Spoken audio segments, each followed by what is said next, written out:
Hey, what's up, good people? Welcome to the Firedup KC show. It's your host, Zeke Wanganga. Man, today, I'm excited for this show because we're about to talk about money, we're about to talk about investing, we're about to talk about funding. And today, I got my main man. This dude, he's a venture capital guru. He's a legend. He was a Venture for America fellow, and now he's working with 68 Capital. And this dude, you just wait. He's gonna drop some wisdom. So I want to make welcome the one and only Nassir Criss. How you doing, sir? Thank you, man. Welcome to the show. Look at this man looking fresh. He looking fresh. He came clean. I like that, man. How you doing? How you doing? I'm doing good. Thank you for having me. I really appreciate it. Good to have you here, man. So you are originally from New Jersey, right? Originally from New Jersey. I was born there. Okay. Around the age of 10, my family moved to Virginia. So then grew up in Richmond, Virginia. So shout out all my 804 people. Let's go, let's go. And I lived there till high school and then went to college as well. Okay. Different city, but stayed in Virginia. Okay.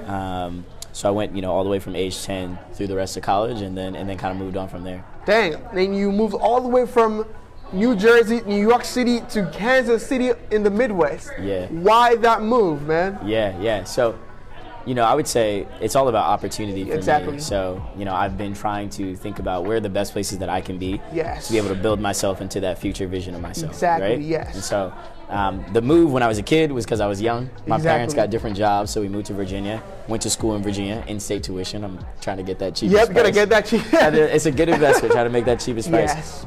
I always knew I wanted to be in New York City. Okay. And so, Big Apple, they say if you can make it in New York City, you can make it anywhere. Exactly. I got to really compete with the best of the best, but I also got to learn from the best of the best as well.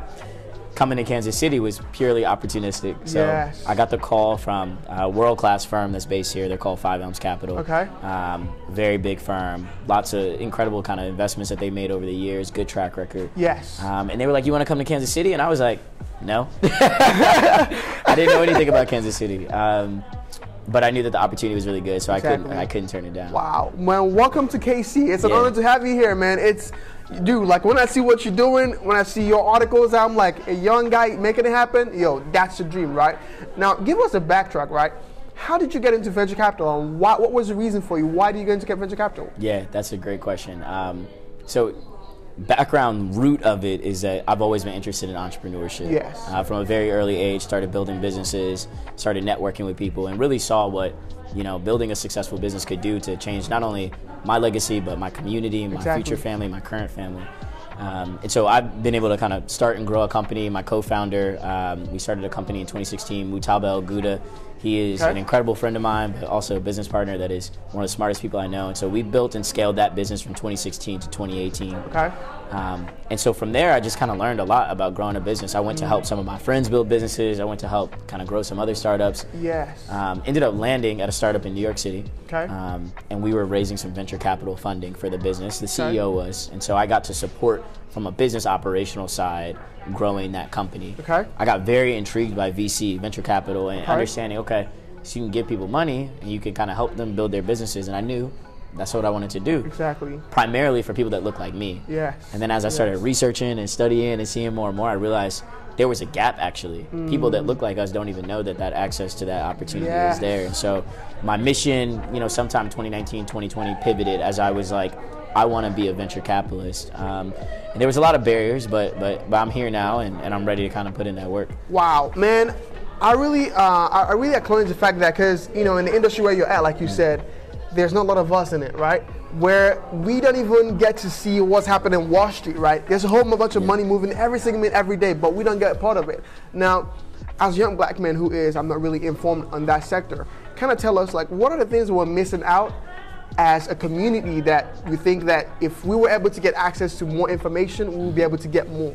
Yeah, that's a great question. I think you touched on the thing, right? Like, it's access to information. Yes. The more information you have, the more dangerous you can be in terms of capital, in terms of flexibility, in terms of scaling your real business. But it's that information.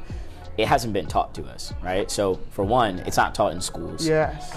Think about where a lot of people in our community come from. It's not necessarily taught at the dinner table, right? Like I grew up being told, hey, don't wear your hoodie out at nighttime because something might happen to you. Yes. Whereas people on the other side grow up being told, hey, these are what stocks and bonds are. This is what building interest, compound interest over time is, right? Exactly. And so there's kind of a gap just in terms of the access to the information. That's first.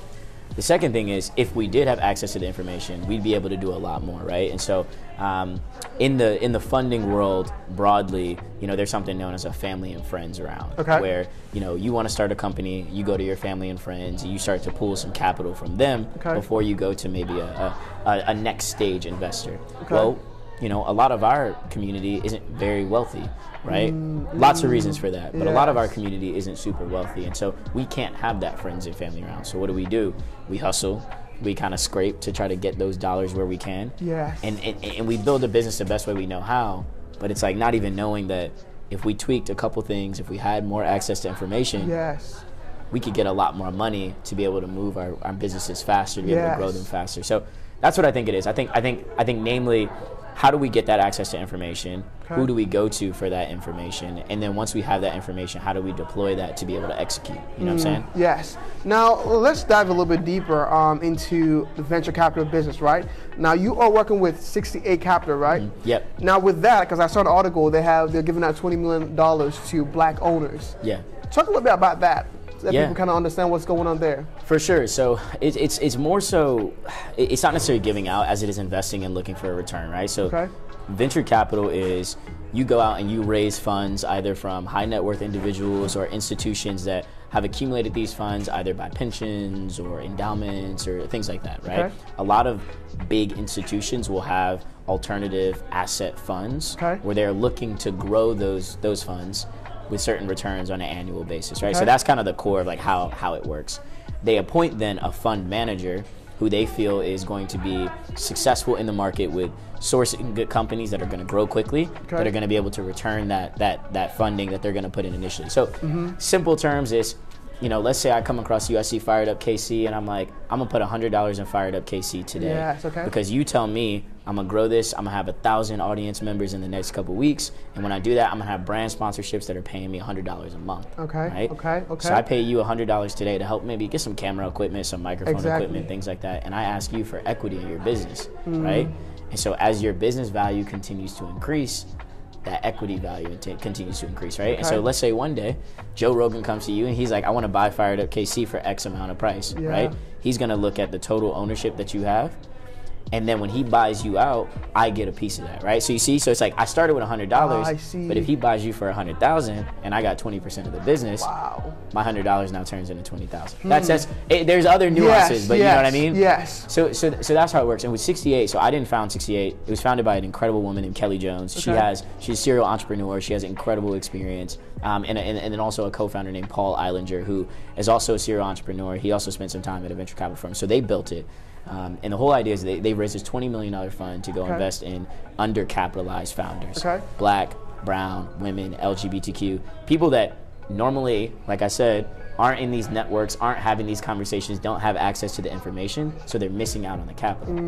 But it's a value to us too, because those are businesses that are really good. Those are businesses that are incredible, that if they had a partner like us, could grow to be the next Facebook, the next Uber, things like that. So that's what we're doing. We're looking at how do we take that funding from, it's called our limited partners that have given us that funding, how do we invest those dollars appropriately to generate the right returns, to be able to not only help them increase their value, but then to also help those business owners increase their value. Wow. Now, I think it might sound simple when you're saying it, but there's a lot of business owners out there who are struggling and do not know, the foundation of getting funding. How do I get funding? Where do I go? What can I do? So I just want to commend you first for being able to be at the table where decisions are made. Because usually we're not told, we're not there. We're only told what to do, right? No. For that, let's do it. Cheers. Hey. Cheers to being on the table, right? Cheers, my brother. Thank you.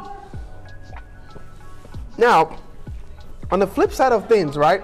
There's I watch Shark Tank, right? Where they say, hey, you got this company, but I want 20% of it. Now with 68 Capital, how does that work? Like when a business says, hey, I want to get this amount of money, how are they helping? Because a lot of people are scared of that. They're scared, like, I don't want to give up my whole business and I've worked my whole entire life to someone else.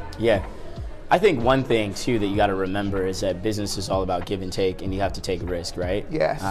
There's tons of businesses every day that are losing millions of dollars, but they're losing that money as they're reinvesting it into other things, right? Cash burn, things like that. And so I think you got to really think about the scale. One of the examples that I always try to say is, do you want to own 100% of an orange, or maybe 75% of a watermelon. Wow. You know what I mean? Wow. And so maybe you're giving up some of the business, but the expertise that you're getting at, like that's coming in, the amount of capital that you're getting that's accelerating your process is allowing you to build a bigger business. And so that's how I would encourage people to look at it. Is it's not giving up parts of your business, it's trading a piece of your business for value that's going to help you grow that business exponentially over time. And I think just in terms of like equity and things like that, we try to be very founder friendly. Like we're looking at business owners and saying, how can we work with you to help you reach the outcome you want to get to too, right? Like you want your business to be a $100 million business, so do we. Yes. So how do we kind of work together, give you some capital on the front end, but also expertise, resources, things that come from Kelly, Paul, and myself's background to be able to help you grow that business. So it's an education barrier. I think that we have to help people understand. It's not saying, here, take my business and do what you want with it. It's, hey, come into my business, add value, and for that, I'm going to give you some equity. Boom, boom. Now, for someone like myself who don't even know where to go to get funding or how to go to get funding, how can people, what are the steps to getting funded? How can people out there, business owners who need money, can start getting this funding, this percentage? Yeah. So there's a lot of different options, by the way, right? So like, venture capital is just one of the arenas that you can go. And I think it's a sexy business. Like people hear about it and they're like, oh, that's so cool, I want to do it. But not every business is made for venture capital. There's like debt financing that you can do, which is you can go to a bank, do traditional loans. There's kind of revenue-based financing. So you can get certain payouts based on how much revenue your business is generating every month. Obviously, I mentioned the family and friends thing, so you could go to different networks of people. But I would say at the core, you got to think about what type of business you're building. If I'm a business owner, right? What type of business I'm building, and is it going to be something that's scalable, right? That's the first thing that venture capitalists are going to look for. Is it a scalable business? From there, I would say start putting yourself into networks that maybe you might be uncomfortable to enter, but look very interesting, right? So if you do a simple Google search, really, and you say, who's investing in podcast businesses, right? You will see a full list of people that are interested in that, right? It's a cold outbound. That's what it's called, where you just kind of send someone a note and you say, hey, look, I'm interested in a potential investment. And so I think putting yourself in networks, starting to understand what type of business you want, and then going out and searching for those people is the first way to start that. And then from there, I think as you start to get more information, you can go you can go in different directions. There's organizations like Black VC, BLCK VC, that regularly put out newsletters. So I would say subscribe to things. Like the name of the game is just to absorb information and to go out and search for it. And the easiest way to do that is the internet, right? Now with 68 Capital, what is your role in the company as as a black young man and being able to come on the team like that? Or like what is your role and your vision in being able to kind of bring this funding to people that usually won't get it? Yeah, that's the whole mission. So by title, I'm an associate. So what I'm doing is primarily supporting Kelly, our managing partner, and Paul, who's our other co-founder, with understanding what are the right deals for us to do today. Who are the people that we can most help today? We want to primarily, like I said, invest in undercapitalized founders and make sure that not only are they educated about the process of this is how I go about getting capital, this is how equity allocation goes, and things like that, but also these are the resources we're going to bring to them. So we have an accelerator program that Kelly has worked for years to build called Be Nimble. So, even before you start thinking about raising capital, right? When I was talking about understanding what type of business you need, understanding what types of products you have, we have an accelerator that takes you through that, for a couple weeks and will teach you how to do that. So now once you've built a business where now you have customers and things like that, now you move to 68, where now we can look at it and say, hey, this is a business that's generating some revenue, generating some traction. We can look at it and invest. And so I think for us, it's doing things like this, like diving into different parts of the black community so that they know that we're here to support them. And instead of just being like, oh, hey, go search for things that might be a good resource, now we can meet them halfway too. So that's really what it is about trying to connect, trying to put the word out there, let people know we're ready to invest and help them. Now, when your company is looking for someone to invest in, what are the basic things they're looking at? Yeah. That's a great question too. So we are looking at technology companies or technology-enabled service companies. So anything that's retail or kind of education technology or recruitment technology, things like that. People that may be building really cool software, but we're also looking at people that are doing direct to consumer stuff, right? So maybe they have a merchandising business and they just need $200,000 to build out a factory so that they can ship more things, right? Okay. So I think we're pretty agnostic, and we'll look at a lot of different businesses. For us, it's, do they have a good team? Is there a market that they're addressing? So is there a real problem, and what's their big picture vision? So I call that team, TAM, and vision, right? So like, is the team driven? Are they passionate? Do they work well together? Have they kind of figured out, what they're trying to do and how they're trying to do it together? The total addressable market, which is what TAM is this a problem in the market? Is the product that you have, or is the service that you have, or is the software that you have solving a problem for the people that are consuming? Because if so, then that's a good indicator. And then vision. I mean, like, we want people that want to be billionaires. Exactly. You know what I mean? Boom. Like, we trying to create the next generation of black, multimillionaires, billionaires, things like that. And so those are the three things that we look at and try to figure out how can we support people. Now, so because you are like the main man in Kansas City, right? Are you like the only contact in Kansas City, or is it like an ecosystem that you guys are building in Kansas City to help people get the information out or get to places where they can know what's going on? Yeah, absolutely. So we are building the ecosystem right now. Okay. We are a distributed team, so we're gonna, be looking at broadly the Midwest and then the Southeast. We'll look at anything between the coasts, but really we want to focus on the Midwest and the Southeast. Okay. So Kelly's is in Indiana, and then Paul is in Ohio. So we have a distributed team. But what I'm trying to do is build a network here for people to know, who I am, so I can be a resource to them. There's also organizations in town like OHUB, our good friend Lyndon, and so they're helping people do things regularly. There's Black Excellence KC, which is a networking group that will bring in young black professionals that are looking to either build their own businesses or working at corporations where they want to improve their skills. Okay. And then there's a host of other investors in town too, right? Like KC Rise, which I'm actually working on an initiative with right now to try to find more diverse founders. And so really it's like, how do we again meet people halfway and meet them where they are? It can't just be about, oh, they got to search for us, they got to look for us. We need to also be able to build a presence and show them that we're here. Wow, that's fantastic. Now let's shift gears a bit, because this is like a really like an issue that really concerns me, where I know like 2020 has like kind of been a year where a lot of people are being woke, so to say, in the sense that they are trying to be able to invest in more black businesses because of what happened in 2020. Where do you see that going, and what do you think? Like, is that helpful, or what's that? What is your thought on that? So I think the George Floyd crisis finally put it into people's perspective, right? Because they couldn't ignore it. Yes. We know, being a part of our community, that this has been happening for years and years, but they finally couldn't ignore it due to things like social media, et cetera.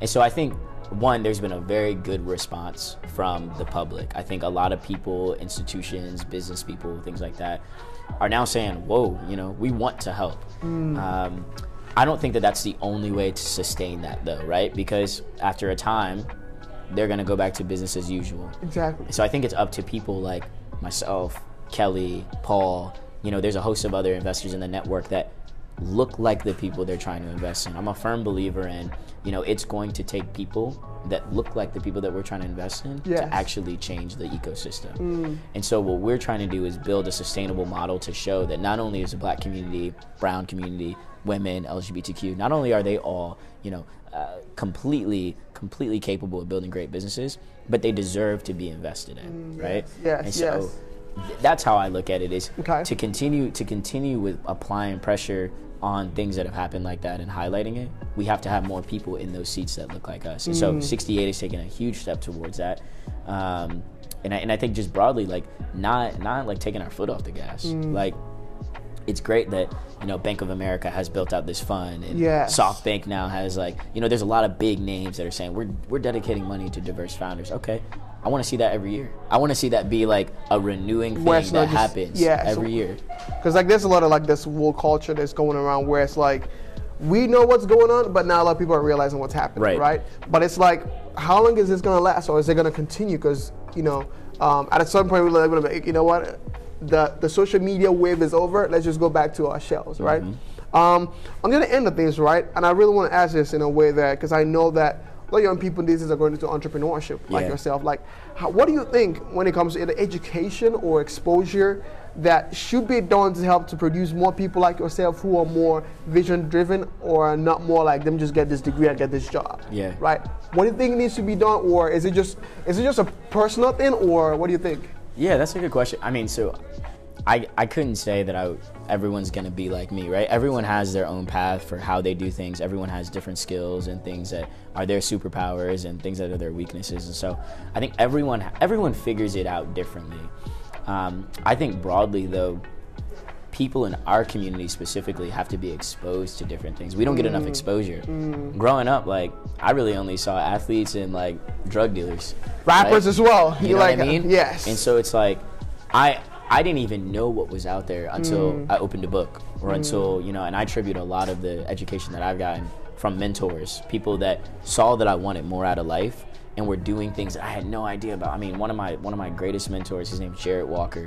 He's an investment banker. Like, I didn't even know what that was until I was 17. Wow. I went 17 years of my life and had no idea what that was and what that was. I didn't even know that was probably like 3 years ago. Yeah. Because I'm from Nigeria, so that's a whole different story on its own. World. Right? Yeah, bro. So it's like, I didn't even know what that was. And so I think it's, again, up to us. It's up to people like us, people like you that are building this incredible business with Firedup KC to go back to the community, right? Because it's like, they don't know what they can't see. Exactly. And if it's not something that's in their neighborhoods or on their TV screens or on their phones, how are they going to see it, right? So, like, it's up to us to meet them where they are and be able to expose them to, like, this is what something else can look like. So my goal and my hope is, even if I don't reach the levels of success that I have for myself, that someone is watching my journey somewhere along the way and is saying, I didn't even know what venture capital was. I didn't even know what a startup was. And now, because I'm sharing pieces of my story, they're able to put that in their story and then craft whatever they want. Yes, you know what I mean? I think a lot of people are watching your story, even if you don't know it. Like, I've been watching your story, right? It's really inspiring, like, seeing a young person in your 20s being able to go after these things, like, you just jump into it. Because it's scary, right? Where a lot of people are doing different things, but you're like, oh, this is what I want to do. So it's like, seeing you do that inspires a lot of people. And I hope people are listening and watching and seeing that, this can be done. If you're able to do it, that means more people can do it as well and get into the business. Because I feel like Kansas City is at a place right now where it's a hub of entrepreneurship, and like a lot of people are coming in. But it's like, who is gonna take charge of that? Who's gonna be able to walk in and make things happen? Yeah. And we need more people like that, right? That's awesome. Yeah. Now I would just say, let me just add to that. I would say, like, and this is, I kind of went off on a tangent a little bit before, but this is to answer your question. I think it's at the core, people have to be unafraid to take risks. That's what it is, right? Like, I think people believe that entrepreneurship is always glamorous, that you're gonna start a business and 5 years from now you're gonna be rich and you can buy a Lamborghini. That's not the way it goes. That's not what it is. It's, maybe you'll get more freedom because now you are dictating your life. You dictate how positively, things can go in some instances.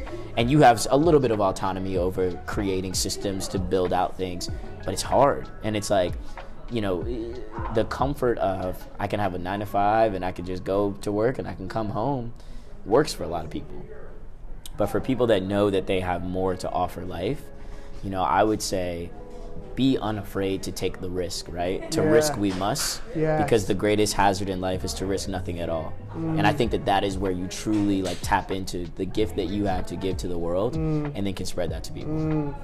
Wow. That is just inspirational, because, as a young person, have this, I think even the school system sometimes teaches us to go to work and come back, right? Yeah. Man, I'm just gonna say it outright so people can hear me.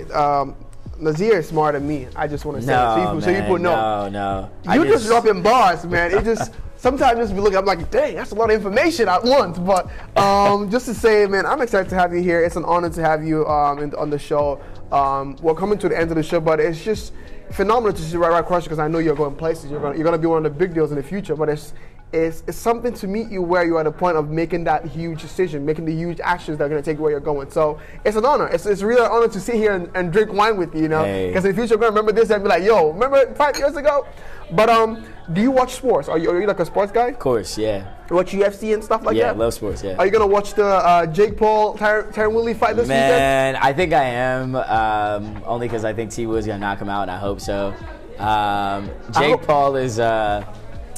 he's an entertainer for sure. Yeah, that's what I'll say. 100%. And, he's doing his thing. I think him and his brother are really doing their thing. And so here's my thought, right? I'm scared. I'm concerned because I'm going for T Wood, right? Yeah. But that boy can box. Jake Paul can box. You think so? No cap. For real? That boy can box. So like, cause I watch UFC a lot, right? Yeah. And there was a Kobe Covington versus Tyron Woodley fight, and I was going for Tyron Woodley. And Kobe Covington more Tyron Woodley. Bodied him. So now I'm like scared, like, yo, is this gonna happen again? Or because I'm going for Tyron Woodley, but I'm like, yo, Tyron better, because dude, he knock people out for, like cold. We gonna see. I think what I will say is that Jake and his brother have been putting in work. Like when they decided that they wanted to be boxers, they got trainers, they started lifting, they started doing. They've been in the gym, so it's like. They have potential. I just personally can't ever take it very seriously. I'm like, aren't these dudes YouTube stars? But I guess anybody can be anything these days. I mean, Logan Paul did the dance with Mayweather, whatever dance they would do, whatever red dance they would do. But you know, he did it. But kudos to them. It's this weekend, Sunday. It's gonna be. I'm excited. I'll definitely check it out. I'm definitely gonna check it out. Placing some bets. I'm not placing because I don't know what is wrong with my app. But each time I'm trying to do it, they're like, you can't do it in this state. I'm like, what's going on? But anyways, I'm going for Tyron Woodley for sure. But let's see what happens. So we do this thing on our show where we call it Fast Five. Okay. Where I ask you 5 fast questions and you think fast answer as fast as you can, right? Okay. And also we have another session I'm bringing on. We'll call it Explain This.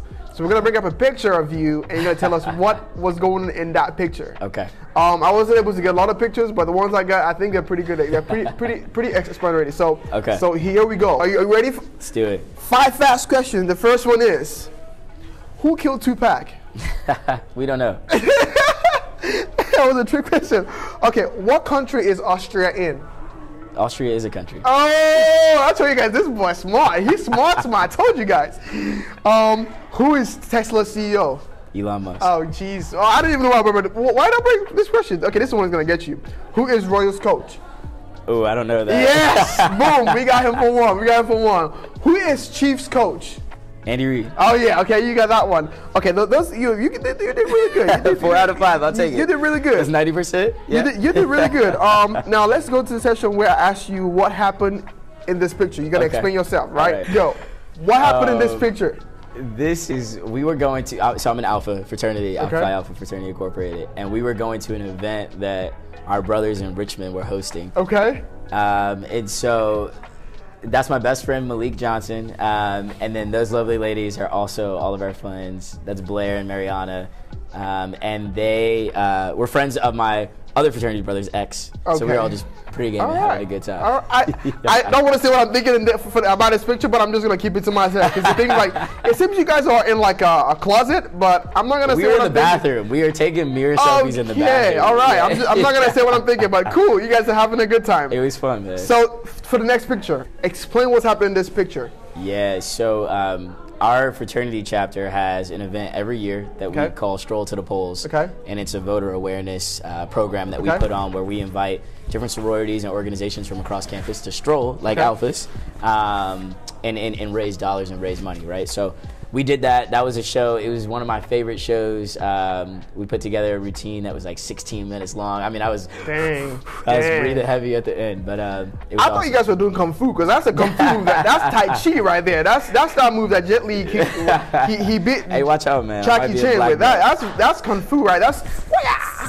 But anyways, man, thank you for coming on this show. It's an honor to talk with you and chat with you and talk about, venture capital. That's something that, usually it's not a conversation we have. We usually talk about other stuff, but this is money talk, which is really important, right? So thank you again for coming on the show. Likewise, man. Hey, thank you so much for having me. I think you're building not only an organic community, but you're building a vision for yourself that's going to live beyond you. Talk about legacy, bro. You're building a legacy. So I'm just grateful to be here and be across from you and to be helping and just to sit in the same room as you, man. Man, it's an honor. Thank you again. We've come to the end of the show, but where can people find you at if they want to connect with you and get more information and what's going on? Absolutely. So first, follow 68 Capital on Instagram. Okay. We're also on Twitter.